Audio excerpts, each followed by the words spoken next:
Okay, alright guys, so in this video I'll talk about trading psychologies, destructive trading psychologies जो it will affect your trading in long term, right? मैंने already part 1 बना रखा है ये video का, this is part 2 and और भी है मेरे पास पॉइंट आउट करने के लिए ट्रेडिंग साइकोलॉजी, ट्रेडिंग इश्यूज जो basically it will hurt you in long term, right? So let's start, let's not waste any time, right? Let's get on point, right? So the next trading issue है, if you are new to it, watch the first part, उसके बाद ही ये part देखना, ऐसा कुछ नहीं है, ये पार्ट भी पहले देख सकते हैं, but let's start with it, right? So the first is excessive Joy after winning trade, right? Now इसका मतलब क्या है? Let's say you took a trade and आप उसमें profitable हो, right? You made money on that trade, right? It's a winning trade basically. So if you are much happy after winning a trade, if you are काफ़ी आप ज़्यादा खुश हो गए and you know excessive joy kind of feel, right?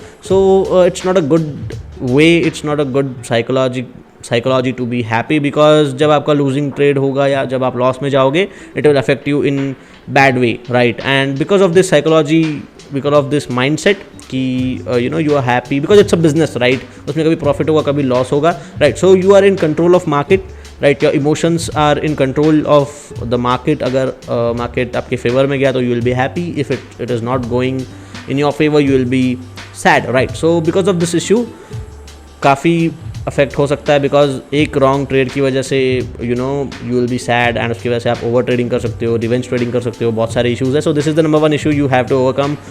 Build a business, build a you know model, and उसके बाद with time it will be okay, right? But don't be excessive happy और don't be excessive sad if a trade goes against you. So it's the first point, right? It's the first trading psychology you need to overcome if you want to be a successful trader, right? Another one is not trading with correct account size. What it means, let's say आपका जो account size है वो काफ़ी बड़ा है, या फिर आपका जो रिस्क है वो काफ़ी ज़्यादा है एंड आप उतना अफोर्ड नहीं कर पाते हो रिस्क को, राइट? सो उससे होता कैसा है कि जो भी आपका रिस्क होगा, लेट्स से वो बहुत ज़्यादा है, राइट? एंड उसकी वजह से आपका माइंडसेट पे अफेक्ट करेगा, because your risk is way too much, right? अगर आपका वो लॉस हो गया, सो आप नेक्स्ट ट्रेड भी उतने रिस्क के साथ ही ट्रेड करोगे just to you know recover your losses. And आप उतना ट्रेड, अगर आपको you know you are not comfortable with that amount, उसकी वजह से आपके माइंड पे प्रेशर होगा, you know you will exit early. अगर आप जीत रहे हो वो ट्रेड में, या फिर if you are earning on that trade, आप जल्दी एग्जिट कर दोगे taking small profits. And if you are losing on to that trade, you are basically more worried about that trade, right? अगर एक सिंपली मैं एक्सप्लेन करने की कोशिश करूँ तो you will be worried and you will be under pressure, right? So the third point is afraid to trade. Now let's say you have losing trade, आपका एक ट्रेड ऑलरेडी लॉस में जा चुका है एंड उसकी वजह से आप पे काफ़ी प्रेशर बिल्ड हो चुका है, and because of that you will be afraid to trade. Let's say आपके पास सब सिस्टम अच्छा है, but that trade is went against you, या फिर वो पहले प्रॉफिट में था, फिर वो टर्न अराउंड होकर अगेंस्ट आपके लॉस में चला गया, right? And because of that आप नेक्स्ट ट्रेड नहीं ले पा रहे हो, क्योंकि आपके माइंड में अभी भी फियर है. तो उसकी वजह से क्या होगा कि नेक्स्ट ट्रेड जो भी आप लोगे वो आप जल्दी एग्जिट कर दोगे स्मॉल प्रॉफिट में, राइट? आप उतना होल्ड नहीं कर पाओगे बिग प्रॉफिट में. In trading it's a basic की that your profit should be greater and your loss should be smaller, ताकि overall आप profitable हो, right? According to me this is the way. I don't know, और भी ways होंगे, right?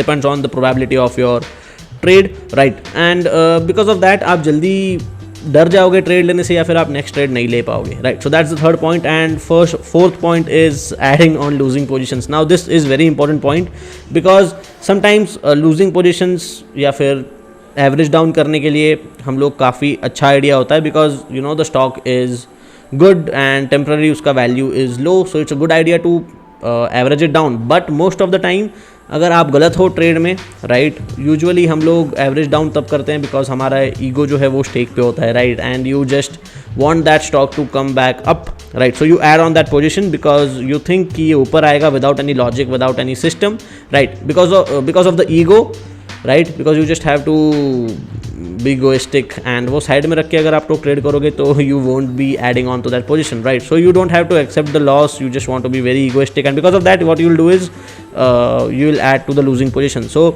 इससे होगा कैसे कि एक बड़ा लॉस आपके अकाउंट में देखने मिलेगा, and because of the ego problem, because of the mindset, ये ऐसा वाले माइंडसेट की वजह से आप मेजर लॉसेस में जा सकते हो. So these are the 4 points and that's it. If you overcome it, it will help you in long run, and that's it. I hope it helps. Thank you.